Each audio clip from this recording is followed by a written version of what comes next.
Hello and welcome to Sputum Bowl 2012. The Michigan Society for Respiratory Care is happy to have you there. My name is Rick Zahodnik. I'm one of the Sputum Bowl team members and also a moderator. I just want to kind of go through a couple of things related to changes that are occurring in 2012. As you might know, the ARC has agreed to continue on for at least 1 year. Sputum Bowl at the national level, at the state level, we're going to go ahead and do that also with some changes, and that's kind of the purpose of this orientation, is to bring some of those changes to light. First of all, I want to go through a little bit about how the game is played. For those of you who may not have played before, a little review of the rules, and I strongly encourage you to obviously download and read through the rules as far as how the game goes. We've also going to be introducing some new question types that hopefully will be a little more clinically relevant, not so geared towards recall, but using the clinical knowledge which we all have. And hopefully, as one of the primary goals of Sputum Bowl, is to have some fun. Also talk about some of the changes to the references, give you some important dates, and going through the spreadsheet as far as how to enter in questions. First of all, let's talk a little bit about the game. It's basically consisting of two teams who have 3 players with a 4th alternate available for games as need be. And these 2 teams are read a toss-up question by the moderator. It's a randomly generated question, and the moderator will present the category and then the question itself. The team who buzzes in first answers the question based upon what was read, and if they answer correctly, they receive a point. If they answer incorrectly, the other team has the ability to answer, and in that case, the question would be reread in its entirety. And if they answer it correctly, they get one point. If neither team answers correctly, then the question, the answer is provided, and we move on to the next question. A couple things to remember: they only have 10 seconds to start the answer. Now, it's a judgment of the moderator as to where in that period of answering the question starts. Simply repeating the question and stalling for time is not going to endear the moderator to allow you to continue on. So recognize the fact that a coherent answer has to come out within 10 seconds, but it is at the discretion of the moderator to let you continue. The other thing to remember is that as the question is being read, once the moderator hears the buzzer, he or she stops reading the question. And at that point, the only information you're provided with is what you're provided with. If the first team that buzzes in gets it incorrectly, the other team will again have that question reread in its entirety. They get a little bit more information. And quite often, the question, a well-designed question, has a hook on the end that changes the tone of it. That's the general rules for the normal playing time, and a couple of differences here. When only 2 minutes remain, the clock will be stopped, and the question that is currently being handled will be answered as need be. After that time, the bonus or a penalty phase will begin. Whether it's bonus or penalty, it kind of depends on your viewpoint. But it's a time for folks who are perhaps a couple of points behind to catch up. And it kind of goes like this. If the team that buzzes in first gets it correctly, they will be awarded 2 points. So there's a little bit of a bonus there. That's where the bonus parts comes in. If they answer incorrectly, that's where the penalty part comes in. They'll lose a point. Once that, if the team answers incorrectly, the point is subtracted. And then the other team has a chance to answer. They will not be penalized for an incorrect answer, and they only will receive 1 point for a correct answer. So let's talk about some of these new question types, and there's a couple of them here. First of all, chart review. This is a kind of a novel approach, but each team will be given a period of time to review a patient chart. We use a chart relatively. It's basically a clinical scenario. After the time for review is there, the chart will be removed, and basically based upon recall, you will be allowed to be pads of paper and pen so you can take notes of what your findings are. The participants will be asked some questions based upon that information. So here's an example. A 62-year-old gentleman is a retired geologist, Mr. Stone, arrives in the ER with his daughter. When asked by the therapist, "What brought you to the emergency room?" the geologist replied, "I can't catch my breath." In addition, the patient replied that his common vent inhaler did not help, and the cold weather seemed to make it worse. The therapist asks, do you smoke? The patient indicates he has been smoking 1.5 packs a day starting when he was 25 and stopping at age 50. Blood gas on room air shows a pH of 736, PCO2 of 54, bicarbonate of 30, and a PaO2 of 58. So these are the kind of questions would occur. First one might be, how would you interpret the ABG information? So hopefully you had written it down, and you could say, well, geez, that's a fully compensated respiratory acidosis with moderate hypoxemia. A second question relating to that, what's his pack year history? And if you do the math on that, it's 37.5 pack years. What is the chief complaint for this patient? If you remember back to the question that was asked, you would find out that it was dyspnea. Another question, when the therapist asks, do you smoke? What type of question is being asked? Asking you to remember how interview techniques work. And that's a closed-ended question. And then finally, what specific medications are present in this patient's inhaler? Knowing that he was on Combivent, we would have to say that's, well, geez, albuterol and ipratropium bromide. So that kind of gets a series of questions that occur all based upon a clinical scenario and your ability to discern what information might be key to lead down a path at some point. Second type of question is called calculate this. And this requires, obviously, you to perform some sort of a calculation to get the correct answer. You will have at the table a simple calculator, 4-function calculator, along with a pencil and paper to do the math manually or to write down the formula if you need to remember it. Typically, these will start off with listen carefully, which means that you should listen carefully. Patient receiving mechanical ventilation is a set respiratory rate of 12 breaths per minute, a tidal volume of 500 milliliters. The patient is currently apneic. Calculate the patient's minute volume. And obviously then you would do the math to arrive at that 6,000 milliliter per minute or 6 liter per minute ventilation. Another category of questions that are new to this is interpret this. These questions require to make an interpretation of some sort of patient-related data. Could be a blood gas, could be a pulmonary function test, electrocardiogram, ventilator graphics, pretty much anything that you might see visually or have to interpret as far as some patient-related data. Listen carefully. Patient has the following ABG results: 7.50, 55 PCO2, bicarb 20. What's the most likely interpretation of this data? And after looking at it for half a second, you should say there's an error there someplace because you can't have an alkalotic pH with that CO2 and that bicarbonate combination. The next type of category is what we call a name that. It's kind of a series of questions. We've had these for the past couple of years, but I'm going to expand upon them. And it basically goes a series of statements that are related to clues that go from a general category to a much more specific. And obviously, as the more clues are derived, the answer becomes clearer and clearer. Examples could be name that disease, name that drug, name that device. And a sample question would be like this: I'm classified as an obstructive condition, which obviously has a whole slew of disease states that could be there. I'm less likely to occur now than in the past due to antibiotic therapy. I often accompany cystic fibrosis. I may be classified as varicose-saccular or fusiform. Now again, at any point along the line, if you knew the answer, you could buzz in. If you got it incorrect, the other team would have the opportunity to go ahead and listen for all the clues to find out who am I, and as we know, it's bronchiectasis. More focus is going to be taken on questions taken from the Journal of Respiratory Care with the hopes of only looking at the past 2 years, so going back and finding what current practice, what research is out there and how that impacts current practice. We'll give you the month and the year of the issue where the question was derived. As an example, in a November 2011 issue of Respiratory Care, there was an article that studied the difference in pathogens between COPD exacerbation and community-acquired pneumonia. What was the most common pathogen found in COPD exacerbation? And it turns out it's a Pseudomonas. It was the origin there.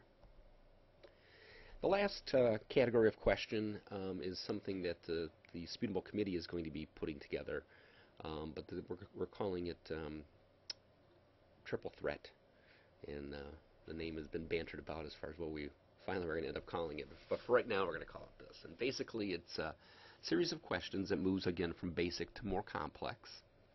And it's kind of a unique way because the team buzzing in first will gain control if their answer is correct. So if they answer the first question correct, they and they alone get to answer the second question. And if they get that one correct, the third question, and so on and so forth. So the 3 questions there, basically a team can score up to 3 points so long as they're answering correctly. If they answer incorrect, the other team has a chance to gain control and go on to the next question in the series. So let's take a look at how this would work in practice.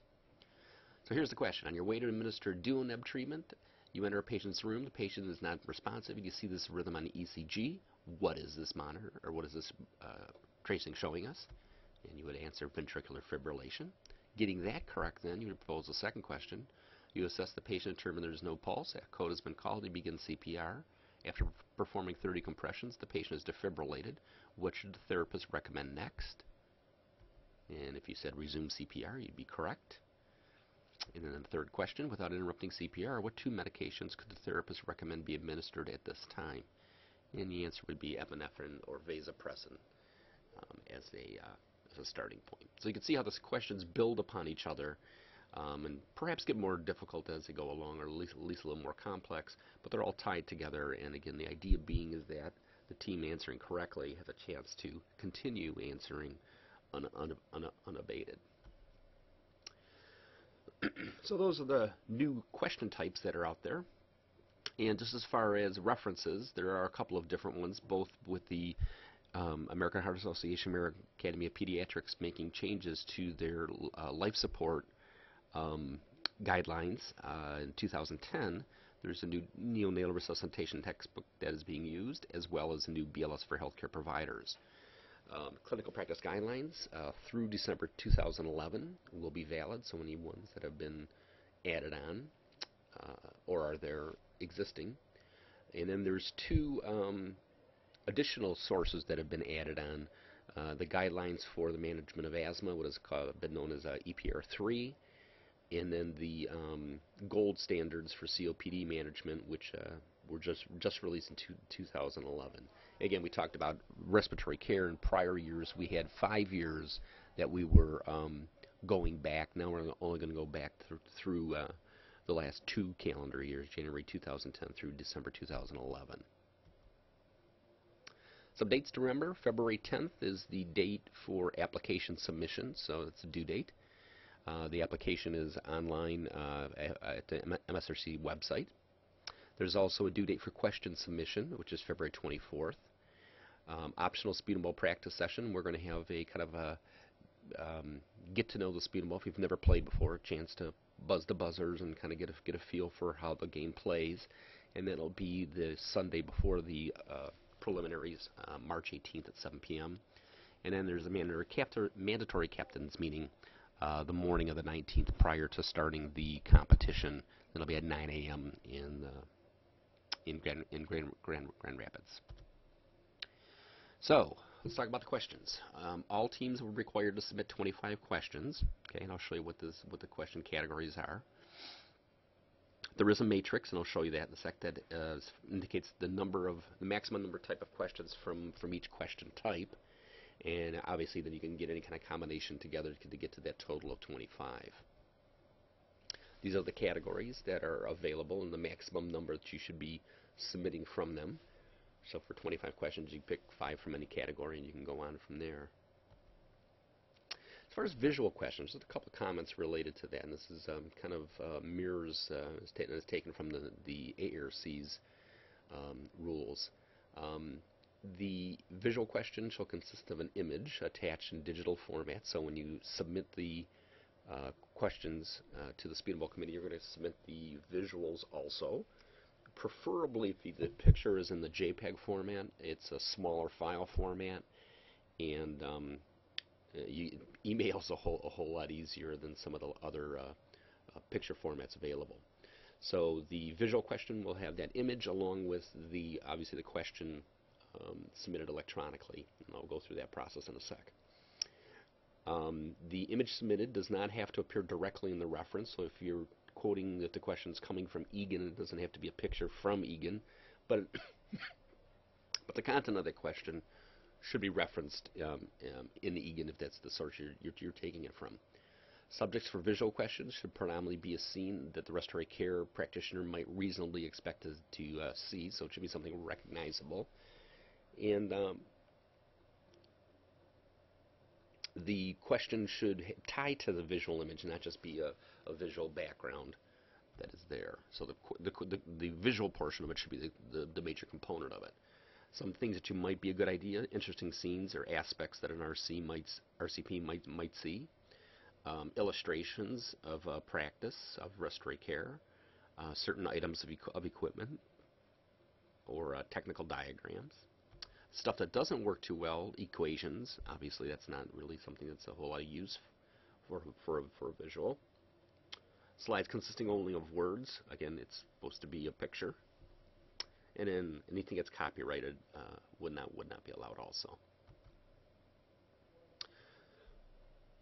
So let's talk about the spreadsheet that is there. And this is the link that is there within the rules themselves. The link is there, and if you click on it, what'll end up happening, if I can just find it here,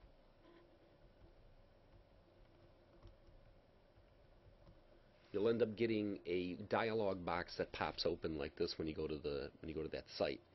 What I recommend you do is select the save option.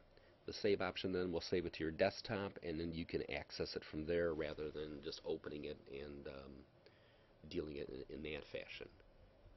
Here's what the spreadsheet itself looks like when it opens up. And the first thing you'll notice is that there's a spot on the top for team name, and this is where you would go ahead and put in your team name. And at that point, what I would recommend doing is going ahead and saving this file so that it's got you. And when you save it with your team name as the name of the file. It's easier to find it then. And if you'll notice, what ended up happening is I entered in my team name. It copied itself over to the origin column. So let's take a look at maybe an example of a question. Categories: history. Who is credited in 1774 with the discovery of carbon dioxide? And as we all know, that's Joseph Black. And the reference, you go to the pull-down list here. And by the way, should did on this one also.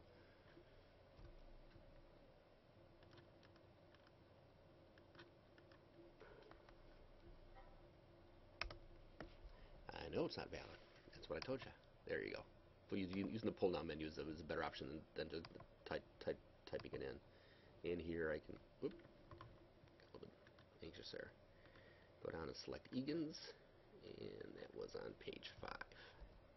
So a couple of things.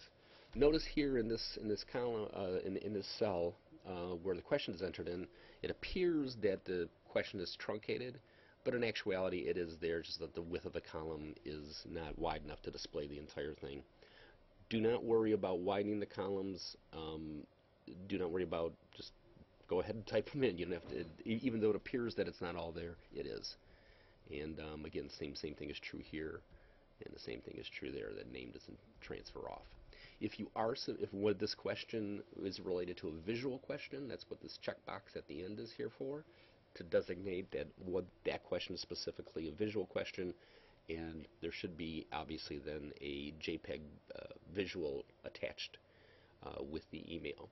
Once you get all 25 questions entered, go ahead and save it and attach it as send it as an attachment for email back to us. Go to the end here. And the last thing is just related to